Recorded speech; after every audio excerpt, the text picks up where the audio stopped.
Hello, everyone, and welcome to the Industry Insiders by Goway podcast series and webinar series. Hear stories from industry experts, travelers, explorers, and globetrotters who will inspire you to dream bigger, explore further, and discover a new world. Today, I'd like to welcome Becky Baumbach. Did I get that right, Becky? You did. Very good. Yeah, Well excellent. done. Good. Not bad for a first try, yeah. From APT, Australian Pacific Touring. Did I get that correct? Yeah, that's absolutely perfect. Perfect. Good. Okay. So for all those out there, we are broadcasting to a North American audience. You're going to hear my accent, which is Australian, if you're unaware. And you can probably hear Becky's accent is not North American nor Australian. She is from and in the UK. Actually, whereabouts in the UK are you sitting at this moment, Beck?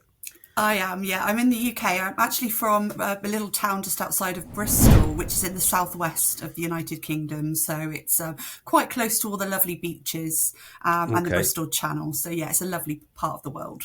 And that's where you are now as well. That's where you're It from and where you is. are right. Oh, okay, It nice. So is. Yeah. you're one of the new work from homers. Well, not new. I think everyone's doing it to Yeah, a large degree. absolutely. I know it's a crazy world that we've been through and that we now live in. But actually, it's opened up the possibilities for more remote working, hasn't it? So with the Yeah, technology 100%. and things. So Yeah, yeah, yeah. so I was always remote actually for APT, but of course Okay. now, yeah, just more remote than I was before. Okay, and the reason we are speaking to Becky from the UK is APT is headquartered in the UK. I'm going to hazard a guess it's in London, or is it somewhere else, the headquarters? It is, yeah. It's just outside of London in a town called Amersham, which is in Buckinghamshire. So it's about a 40-minute tube ride into London from Amersham, but that's where our head office is in the UK. Okay, and Tube being the underground for those who may not be aware. Okay, now what's the history of APT? I know it's been around a fair time, so I just want to give our audience a quick capsule history of APT, where it came from, what it does, etc. Absolutely, yeah. So we're actually celebrating our 95th anniversary in business this year, which is fantastic. We are an Australian family-owned company. We do have a main sort of mothership head office in Melbourne, Australia. The company started out as a sort of a transport company when there was a tram strike in Melbourne back in the 1920s. Oh, really? And then in the 50s, Bill McGeary retired and Jeff McGeary took over the family business and evolved it really into what it is today. So he introduced the touring in the outback and then introduced other destinations such as New Zealand, etc. And then, of course, we fast forward on to today, we abbreviated from Australian Pacific Touring at the turn of the millennium into APT because we do so much more than just escorted touring now. But of course, escorted touring is our heart, it's our bread and butter, and it's where we started, and it's a very important product to our company. Oh, excellent. So I guess a natural question, and it's my question as well, but I'm sure other people are out there asking, an Australian-based company, primarily, at least historically, if not until recently, Australian-based product, but headquartered in the UK. I'm going to guess that's because to this day, as it was when I was growing up, a lot of English people were coming to the UK, and that's, I guess, why an office was set up in that area. Is that a fair guess? Well, we still have a headquarters actually in Australia, and that is sort of the main global head office. Oh, okay. But now what we have are, sort of subsidiaries, if you like, of the Hmm. APT product. So we do have a presence in the UK, and that was because obviously APT wanted to introduce the product to more of a European UK market base, and it Sure. was perfect positioning to pop it just outside of London. About sort of 40 years ago, I believe now. So even though we've been celebrating 95 years in business this year, from a UK perspective, it's probably more like 40 years that we've been operating. Right. But we are very much a family business. And of course, we are led very much by our Australian head office and counterparts. Okay. And again, for those who may not know, Goway is also a privately owned company owned by a fellow Australian. And Goway's been in business for about coming up to 55 years now as well. So a lot of commonalities between the two companies in regards to ownership and operating styles. I believe both owners know each other quite well as well. So you mentioned that it was sort of guided coach touring to begin with. Is that still the core of what APT does in Australia and New Zealand? Absolutely, yeah. I mean, that's our focus in Australia and New Zealand. And actually, we are known as industry experts in that part of the world in terms of what we offer. We are very lucky at APT because we do have the two styles of travel.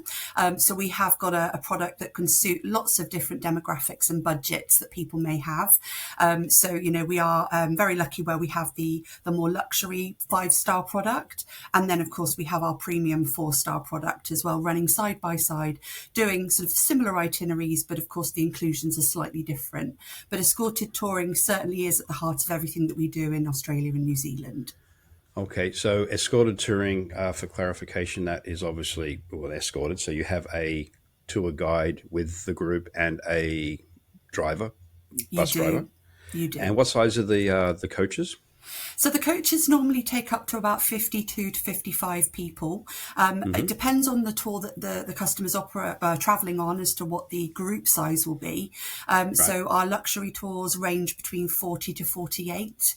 And then the premium 4-star tours are normally always 48. So it does vary depending on which style of travel that you're actually travelling on. But the coaches are going to be, luxurious. They're going to have facilities. They're going to have complimentary Wi-Fi, panoramic windows, climate control, and all the modern cons that you would expect. Right. The other thing to mention here as well is obviously people think escorted touring, they're going to be on the coach for miles and miles and miles and miles. And yes, of course, some days there might be a bit of travel that you need to do, but there will always be comfort stops along the way, normally at a point of interest. So people can obviously take photo opportunities, use the facilities, and of course the tour director is there throughout the whole trip. So they can always ask questions on anywhere that they stop, or ask where the nearest cafe is or the best restaurant to eat in is. So, our tour directors are some of the best in the business, and they are there to enhance the customer's journey and ensure obviously that it runs seamlessly as well. Excellent. Now, you did mention obviously stopping for comfort breaks. Are there any bathroom facilities on the coaches, just in case? There are, absolutely. So on both of our products, on the premium 4-star and on the luxury, we do have facilities on board the coach for people to use should they need to. So absolutely. Okay. So it's a very comfortable way of travel. Right. And you did also mention complimentary Wi-Fi as well. Yes, absolutely. Excellent. Yeah. Okay. This is the new world in which everyone needs their Wi-Fi. And of course, I just need to say it can be intermittent, yeah, of course, yes, depending on where you are. But, the facility is on board the coaches. So. Okay. And I think one thing that needs to be pointed out too, particularly for Australia, now Becky did allude to it, that the drive times at times could be long, but they're broken up. But Australia is a very, very big country. There's a lot to see and do, but sometimes those sees and do's are quite far apart. Now, I used to be an overland driver, and we had the same sort of concern of, not having our clients tied up in a vehicle for extended periods of time. So on average, would you say like the average driving stint before a stop, if a stop is needed in between, would be about 2 hours? Absolutely. Yeah, absolutely. That would probably be the maximum that we would be travelling for before a comfort break of some sort. And then there might be another hour or 2 hours after that, depending on the day's activities and where you were heading. So some parts of New Zealand obviously can be quite long distances as well, especially when you're travelling from Rotorua down to Wellington and you've got quite a long journey. So absolutely, 2 hours normally is the maximum that we'll travel for at any one length of time. Okay. And the tour conductors, are they generally locals, i.e. Australians and Kiwis? They generally tend to be locals, absolutely. Yeah, they are, very knowledgeable in the local destinations, the histories, the cultures, etc. And they've worked with us for many, many years as well. So a lot of them do tend to be locals to the country that we're visiting. Yeah. And that's good, because I think it's more so important in New Zealand because the cultural interaction between the Maori and the colonial or the English heritage is much, much stronger than it is in Australia. Obviously, it's not Maori in Australia, but the Aboriginal culture is there. It's being recognised more and more as we move forward, which is a fantastic thing. But I've noticed, particularly of late, that I was speaking to a Kiwi actually yesterday here in the office, and the conversation about the what's the right word? Not interaction, intertwining of the Maori and the English culture is it's just what it is. It's not sort of a thing. It just happens now, and it's fantastic. Yeah. So I think having that insight by a local Kiwi, particularly with all that Maori culture which surrounds any trip to New Zealand, would be an awesome addition to a trip.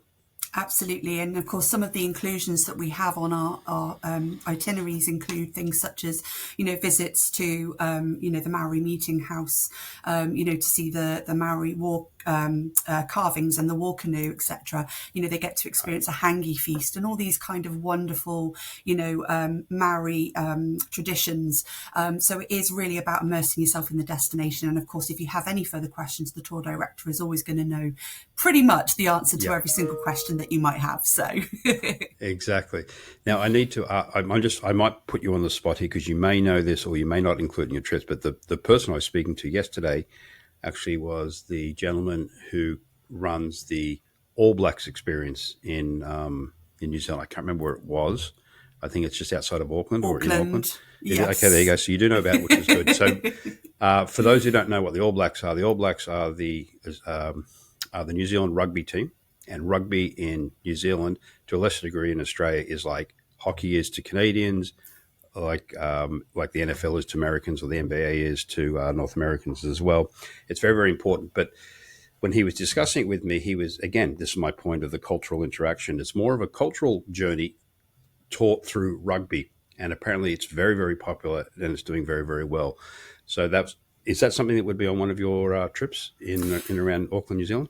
It is, absolutely. You can't go Lovely. to New Zealand if you're a rugby fan and not want to go and sort of find out more about the All Blacks and get the All Blacks experience. And that's the one thing that I would want to do because I'm a huge rugby fan as well. Yeah, So, good to hear. I would love to do that experience. And it's actually included under our freedom of choice sightseeing that we offer under our luxury products. So on select locations, for example, in Auckland, customers do have the opportunity to almost pick and choose what they want to do from a select number of experiences. Now, these experiences are all included in the cost. There's no additional supplements. Some of them might have to be pre-booked in advance, but the majority are dealt with by the tour director and booked sort of the day before arrival into that particular town, village or city. But the All Blacks experience is one of the experiences that you can choose from when you go to Auckland. So you could either do the All Blacks experience, you could do the Auckland, harbour cruise. You could go to the Weta workshop and do the make-believe experience. You could go to the black sandy beaches, the Auckland Zoo. So there's a number of things that you can pick and choose from. So if you are a rugby fan, don't fear, you will be able to do the Auckland All Blacks experience for sure. Excellent. So that you sort of answered my next question within the pricing of APT trips, is all touring included. So you did say it's included, but you sort of have a list and you choose based on the day you're there, what's available and what obviously is to your interest. Is that the same for the 4-star level as well? Yes, this is where the differences come in really between the Right. two products. So the luxury product, it really is, a very sort of much a handheld experience. Everything is included. So everything that you could probably wish to see or do will be under that itinerary, and you can obviously pick and choose as well, which is wonderful. However, on the 4-star standard, which is the Value Plus range, I believe is what Goway, because we call it something different in the UK. Sure. But that would be something that you would get standard excursions included. But the great thing with that product is there's a balance of free time. So if you wanted to go off and do your own thing and be a little bit more of an independent traveller, then you could do that under that particular program. But you can also add additional enhance your journey excursions on as well if you did have something that you really wanted to do with the Travel Marvel, which is the 4-star Value Plus range. So it depends what you're looking for as a traveller. If you want Right. to be very much sort of looked after, handheld, it would be the luxury version. Okay. And then if you wanted to have a little bit more independence and have a little bit more experiences sort of, off your own back or adding things on, then of course that would be the Value Plus range. Okay. So with the luxury option, again, it's more inclusive, which you've mentioned. Is there any downtime or free time within the 5-star? There is absolutely, yeah. Okay. So of course, as much as you still get everything included, there's always going to be time for you to, have a little mooch around a city or a town, grab a coffee, etc. But there is just so much included under the luxury product. So, the free time is certainly reduced, but you're of course are going to still be able to go off and do a little bit of Have some freedom sightseeing and or flexibility. shopping. Yeah, Okay, absolutely. wonderful. Now, when the clients are traveling and they hop off the coach for a particular tour, Are they at times handed off to a local, like another local guide who may have more local knowledge? So, example, in let's go back to the All Blacks experience. Would they be looked after by their APT tour guide, or are they handed off to a local guide to give more in-depth information? Yeah, that's exactly how it works. So as well as the tour director that you have and your expert driver, you also have the local guides as well. So the tour director will obviously be the main liaison for the day's activities. And then as well as the tour director, you'll have a number of local guides that will be, assisting customers and taking them to different places to go and experience different things. Or if it's under the Value Plus range, of course, there will be a number of local guides again, but people will do the same experience but in smaller groups, so it's not sort of 48 people all going together. Right. There might be sort of 4 or 5 guides that will be there locally, so that people can break up into different groups. And the other reason that we do that as well is for things such as mobility, because some people aren't as fast walking as other people. So there's always going to be a group which is going to be for the slower walkers, the people Right. that Okay. can't keep up with everybody else. And of course, you do need a generally good standard of fitness to be able to do an escorted tour, because you're going to be walking over uneven terrain, cobblestones and all these kind of things as well in different locations. Sometimes when you're getting on and off harbour cruises or things like that, ferries, etc., you've got to hold on to a handrail and you've got to kind of walk across a little bit of a plank, etc. So you do need a good level, but of course we understand that not everyone's going to be able to walk at 15 mile an hour and get going with it. So there are going to be different groups for different levels of fitness, and that's the reason why we do that. Okay. So on that note, are the coaches and some of the sights and sounds around New Zealand and Australia, are they physically challenged friendly? So if someone has a walker or a cane, or in a worst case scenario, I wouldn't say worst case scenario, but in a more challenging scenario, in a wheelchair of some description, are you able to cater for that? Yeah, so of course, if they were fully restricted into a wheelchair, then of course, unfortunately, escorted touring wouldn't be for them. Okay. We kind of use the rule if they need to be able to navigate a flight of stairs independently. Right. So Okay. as long as they can get themselves onto the coach, down from the coach, etc., they can take a wheelchair, a walker, or a cane or something with them. Absolutely. It does have to be pre-booked, and so we know that it's going to be on the coach with all the additional luggage. So if they do get tired, they have got somebody that will be able to, obviously people travel normally in twos, so they'll have a person with them that can push them in the wheelchair. So of course, absolutely, we can, cater for that. But if you're confined into a wheelchair permanently, unfortunately, we're not able to assist in that situation. Okay. Now, a key to any travel, be it 5-star, be it 4-star, be it backpacking, is eating. So what is the meal structure when someone looks to book an APT tour? Yeah, I mean, my favourite subject, food, is just, it makes or breaks a holiday, doesn't it, really, the cuisine that you're going to experience. So obviously with touring, because you're going to lots of different places, you're going to have a lovely selection of things to be able to enjoy. Now, breakfasts tend to be buffet breakfasts, so people can pick and choose what they want, and of course they're often on the road, maybe for sort of 7:30, 8 o'clock. However, in a lot of our tours, especially the New Zealand Wonderland and the New Zealand Getaway, we do actually have a number of 2-night stays in certain locations. Okay. So people can have a little bit more of a leisurely breakfast experience, and they're not always having to get up early and get on the road and get going again. Excellent. So that makes it a lot more of a pleasurable experience, and they also get more time to explore the destination as well. But breakfast's generally buffet, and that's normally included in the itinerary. When it comes to lunches, that will generally be of their own arrangements, and that's because obviously we're going to be in a location. The tour director can tell people where to go. They've got obviously recommendations to provide, so people can obviously get whatever they want for lunch effectively. And then evening meals are often gourmet meals. Most of the time tend to be sort of 4 courses, generally from about 7:30 in the evening. And you're going to have your local favourites as well as your international favourites as well. I'm so sorry about the sunshine. It's just suddenly come out. We haven't seen the sun for ages. We're never going to argue about the sun. Never argue no about the sun. I look like I've got a halo. Yeah, that's right.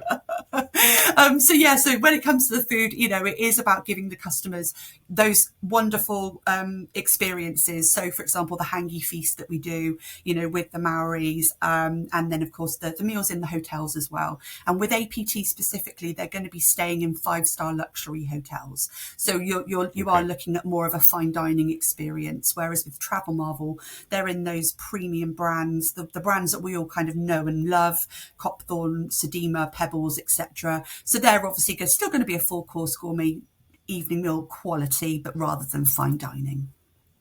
Okay, so in summary, the breakfasts are included, lunch are generally on your own. Are the evening dinners included in the pricing, or is that a 50-50 split, or how does that work? Yeah, so it tends to be as per itinerary, and each itinerary can vary slightly. So I Right, would okay. always go by what the itinerary states, but it will always tell you what's included, and it will have B for breakfast, and then obviously D for dinner, and then L Then for lunch if it is included on that should day. include be included. Yeah, okay. Yeah, absolutely. And we tend to do little welcome and farewell dinners as well. Sorry, Yeah, Don, just to let you know. So no, it's there right are here. often nice little special occasions where you'll get to, dress up a little bit. It's casual during Right, the day, smart casual during the evening, generally on tour.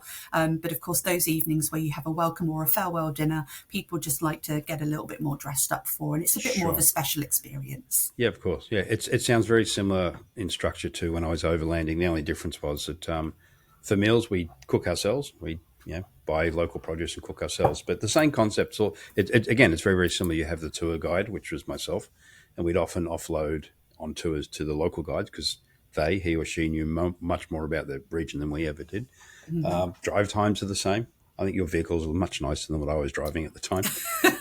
Um, on that note, though, like back in my day, doing overlanding, you could have a trip from 2 weeks up to 6 months, from one major city to another to literally circumnavigating a continent or going London to Kathmandu. What would be the shortest trip with APT in either Australia or New Zealand? What would be the average trip length? And what would be the longest trip length? Of course. So in Australia, we have a number of 6-night itineraries. So we have, for example, the Red Centre Escape, which is a 6-night itinerary, and that tends to be our sort of our lowest number of night itineraries. The Red Centre Escape is a fantastic itinerary.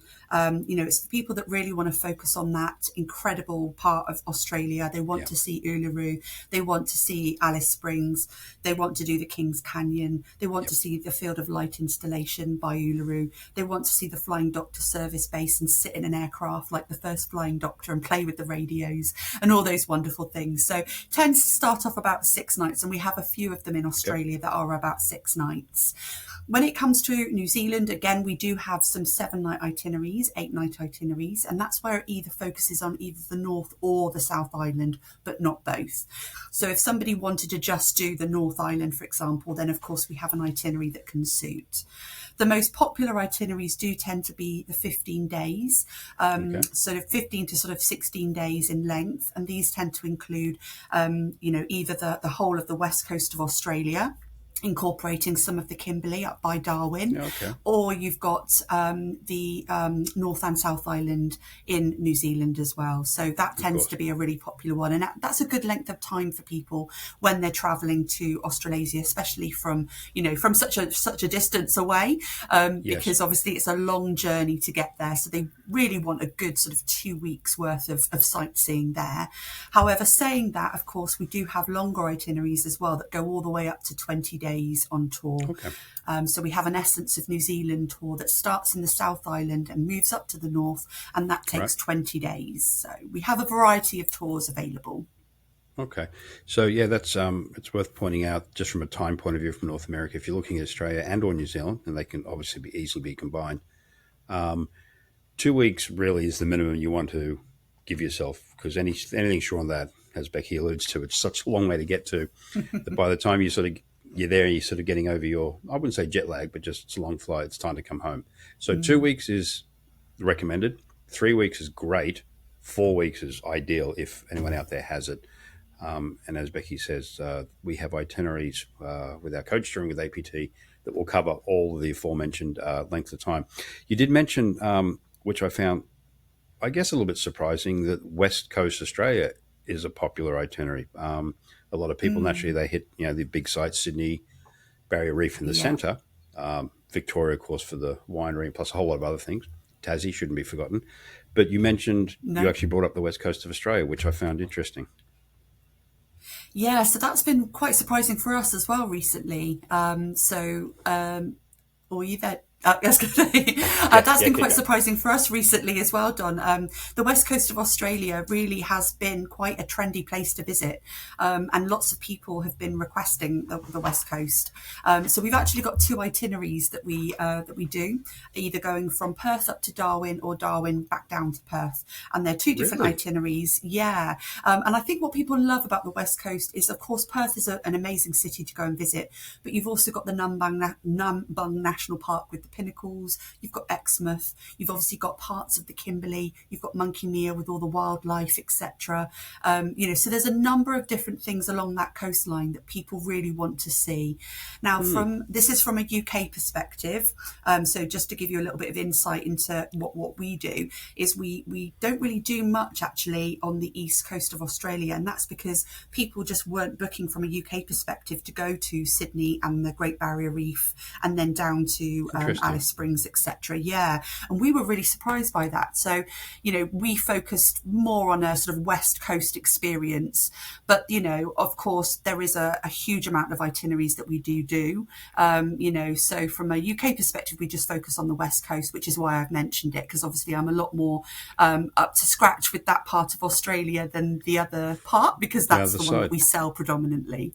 Okay. Well, okay. So that sort of explains some of it. It's more of a UK thing than North American. But having said all that, and the reason I was I said somewhat surprised is that quite a lot of people will only go and see the east side of Australia and the centre, of course, and they don't get to the west. And the west is amazing, as Becky has just mentioned. It is a really good spot. So it's hard to get people away on a first visit to Australia to not go to the east and see Sydney and all the usual suspects.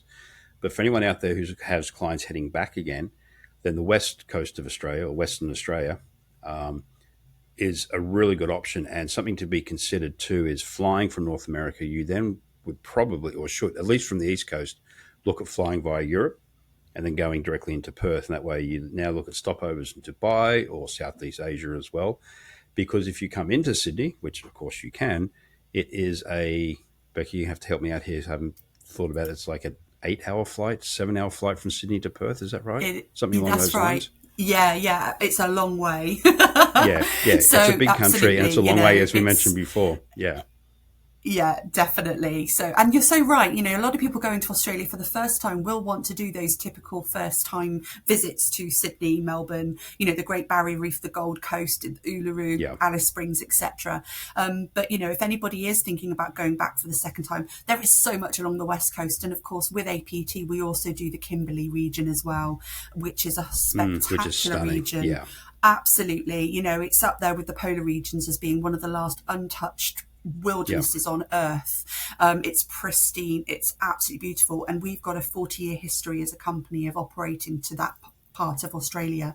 So we know what we're doing up there. That Gib River Road that floods every year. It's we've Yeah. got lots of experience with the Kimberley. But the great thing about the West Coast, it incorporates a bit of the Kimberley for people that don't want to do all their time in the Kimberley. Right. So just on that note, for the more wilderness areas, and this would be probably more for Australia than New Zealand, but I guess the question is applicable to both. Is when you go a bit more bush, as we say in Australia, are the vehicles any different? I'm not hoping. I know they would be geared towards handling conditions, particularly in Western Australia and the desert area. Yeah, absolutely. Up in the Yeah. Kimberley region, we have got a fleet of Mercedes-Benz vehicles that have been Yeah. custom Nice. made for the Kimberley. Right. Oh, So okay. they take sort of 16 people in each vehicle. They are very comfortable. Tinted panoramic windows, very important to be tinted, obviously, climate control, etc. And you are going over all sorts of different terrain. So these vehicles have got to be very, very tough, yet very, very Right. safe. And Yeah. they are obviously custom made for us by Mercedes. So, don't Right. worry So about that. You're not going to be in a great okay. big coach. Well, yeah. So I can vouch for that because now what Becky's talking about is what I used to do in customized Mercedes trucks, as we termed them. didn't call them buses. We called them trucks because we were roughy tufty back in the day. But it sounds very similar in regards to the sort of the vehicle being perfectly suited for the conditions, and more so than not, when I did it, it's now very comfortable on the inside. Well, our trucks were okay, but they didn't have air conditioning, and I'm sure all the mod An cons. infotainment system and Yeah, USB no, we had none charger of that. points. Yeah. We were happy we had a fridge for cold beer. That was our sort of level of tech on board. Yeah. Okay, that's excellent. So we talked length of itineraries. You did mention the West and the Kimberleys, but give me, I guess, the two best sellers for New Zealand. I know this is hard, and the two best sellers for Australia. Yeah, absolutely. So the two bestsellers for New Zealand are definitely the New Zealand Wonderland, which is the luxury tour, and then the New Zealand Getaway, which is the 4-star premium value plus tour. And the reason that they're the top sellers really is, again, because of that 2-night stay in a number of key locations. Right. Because people obviously, once they get there, they don't want to just keep packing and moving on all of the time. The north and the south obviously are, what people want to see as well when you're traveling that distance. And, we obviously include a number of locations throughout the itineraries on both the Getaway and the Wonderland itineraries. So you've got the Bay of Islands, for example, you've got Rotorua, you've got the Waitomo Caves. You can actually sail through the glowworm caverns and see all the glowworms lit up in the silence of the glowworm cavern. You've obviously got the trip over to the South Island as well from the North Island, across the Cook Strait. You've got the Transalpine Express as well, but you've got the full length of the Transalpine all the way through to Arthur's Pass. So we don't stop in Springfield, we go all the way through, which is fantastic and slightly different to our competitors, I believe. Okay. So, we're obviously giving people the full journey. They also do the full journey of the Milford Sound cruise, and of course Queenstown as well. Queenstown. Yeah, absolutely spectacular place, obviously, for the adventures, the adventure lovers, shall we say. There's so many activities to do in Queenstown, so that's also incorporated in that itinerary as well. So it's a fantastic length of time. So those two itineraries are both North and South Island? They are, absolutely. And what length of itinerary are both of those? Yeah, so they tend to be about 16, 17 days in duration. Okay. So the New Zealand Wonderland emitting flights would be about 17, 18 days approximately. And then you've got the Getaway, which generally tends to be about 15, 16 days, depending on whether they want a pre-night or a post-night hotel stay before flying home, that sort of thing. Which of course Goway can arrange pre-post, be it a night, be it a week before or after for either. And the two best ofs, or the best sellers, I should say, for Australia? Yeah, so for Australia, really for us, we're seeing the West Coast Adventure, that's been really, really popular. And of course, the Last Frontier as well, which is also going in the other direction. So the West Coast Adventure goes from Perth up to Darwin. So you've got, as I've mentioned before, the Pinnacles, you've got Kalbarri, Monkey Mia, Exmouth, Shark Bay as well. So you do the Shark Bay Wildlife Cruise, Exmouth. You've also got the incredible town of Broome, which is known as the gateway to the Kimberley, and then you've got parts of El Questro as well, which is the national park in the Kimberley, which is known as the heart of the Kimberley. So that one's been really popular. And then going in the other direction, it's a very similar itinerary called the Last Frontier, and they're about 18 days in duration based on touring from start to finish. So they tend to be the most popular ones for Australia.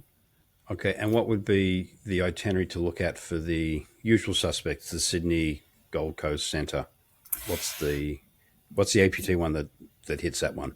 Yeah, see, so to be completely honest we don't actually sell it in the UK. So we used to sell an itinerary that was called the Treasures of Australia, and you used to be able to go from Sydney up to Cairns and then across to Alice Springs down to Melbourne and then fly home. So it was kind of like beach city outback, it incorporated all those elements of Australia, which is what people want to do.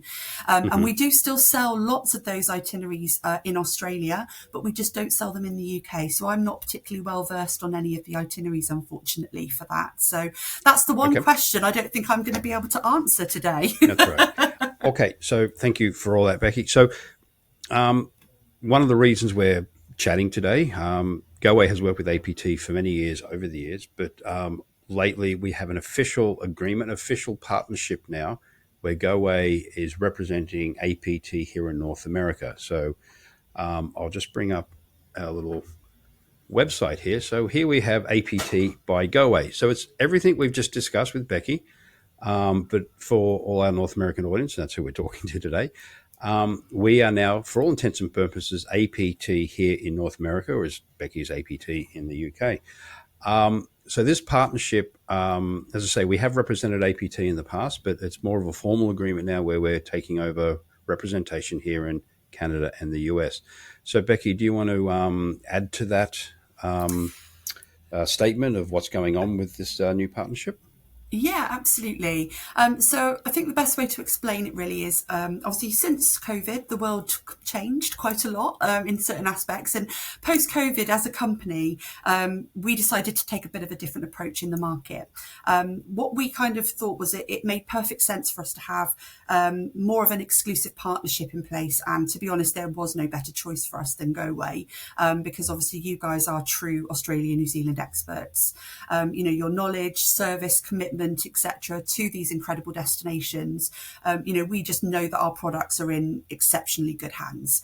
As well, we've also had that very long-standing partnership with you guys over many, many years as well. It's super exciting for us because this exclusive agreement between us really does take it almost to the next level.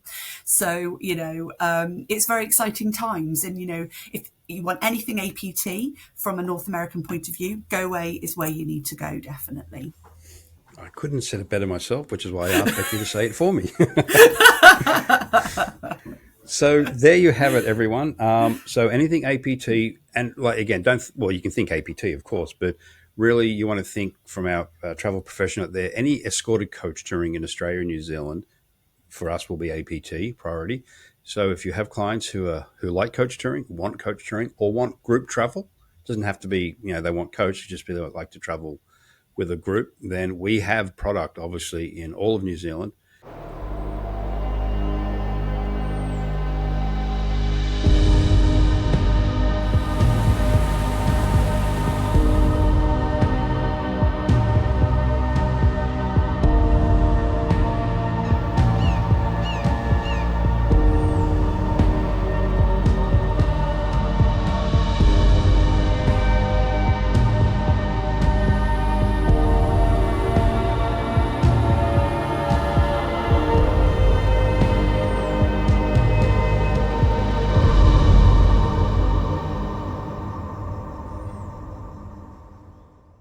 All of Australia, as Becky and I have just discussed.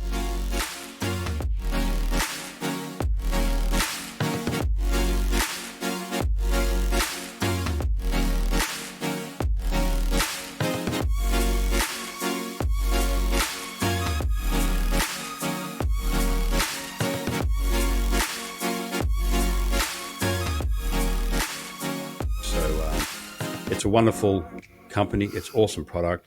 Companies don't survive in this industry, particularly privately owned, for 50 plus years or 90 plus years unless they're doing something right, unless they look after their partners in travel, which is everyone we're talking to today. And more importantly, well, as importantly, not more, look after your clients when they're in Australia or New Zealand on what is fantastic options to get around both of those countries. So on that note, Becky, is there anything else you'd like to finish off with or say to our viewing audience, listening audience? I think, just have a look at what APT and Goway have got to offer in terms of our escorted touring program. We're so proud of our product, and we get the most incredible reviews from many passengers that have travelled with us through the years. And a lot of people, once they've travelled on an APT tour, want to book it again and again and again, in different destinations. So, have a look at what we've got to offer. Obviously, our partnership with Goway is taking things to the next level. We're super excited about it. Just, happy selling, everybody, and send lots of business our way. So actually, that's an important point that Becky brought up too. With Australia and New Zealand, often people will only go once due to this distance, but it is, and Goway has historically had a lot of clients go back multiple times. So between both countries, there are chances to visit many areas on many occasions. And though we haven't really touched on it today, APT does offer some similar product elsewhere in the world as well. So if your clients are looking at Europe or other parts around the world, and they've done an APT tour and like to do another one, we can also assist with that. So on that note, I'd like to thank Becky for joining us from Bristol in the UK today with some sunshine behind her. Can't believe it. It's been great all day. We've had, I've got my blinds closed for the lighting, but we have some nice sunshine here as well. So everyone out there, we hope the sun's shining on you. Again, Becky, thank you very much for your time. Really appreciate it. Any questions anyone has on anything we've discussed today or any APT product, please reach out to your Goway destination specialist. Remember that they only sell Australia and New Zealand, the Down Under specialists, that is. And they're very well versed, very well trained on everything APT as well as everything Australia and New Zealand. And they'll be more than happy to help you out with any of the inquiries that you have. So again, thank you very much, Becky, and thank you everyone for joining us today, and we'll talk to you soon. Thanks, everybody. Take care. And there we go. All done. All done. That was amazing, Don. I really enjoyed it. This is your captain speaking. We know you have a choice when attending webinars. We hope that you found today's webinar fun and informative. We look forward to welcoming you back to our next webinar. Thank you all very much for signing in today. We appreciate the time that you take to listen in. Keep an eye out for more of Goway's wide world of webinars, or Goway WWW.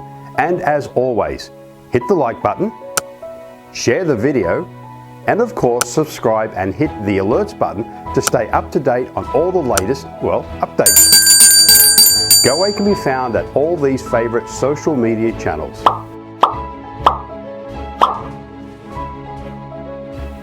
Until next time,